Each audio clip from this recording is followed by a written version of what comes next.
Hey, good afternoon, ladies and gents. Rob Causey here, MotoLabDirtBikes.com. What I want to do is let you know that there's two ways to remove your shock from your bike. So either 2 or 4 stroke.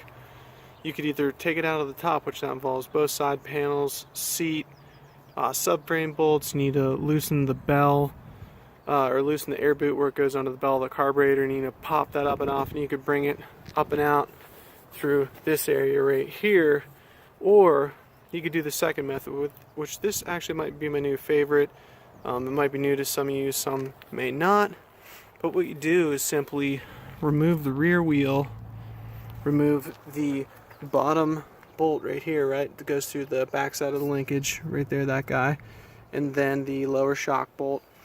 And what you can do is once you slip the main bolt out, which is this guy here, holds the swing arm through the frame, that'll allow you to pick this up and out, and you don't have to break the chain.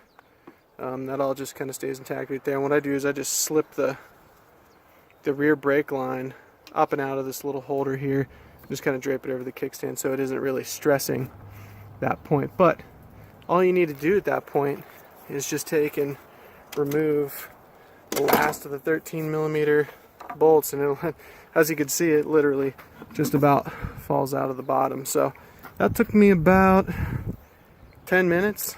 I think it's a lot less hassle and frustration versus trying to deal with all the stuff from up top. But just wanted to give you a couple options when it comes to removing the rear suspension, either via top or bottom, on also either a 2 or 4 stroke.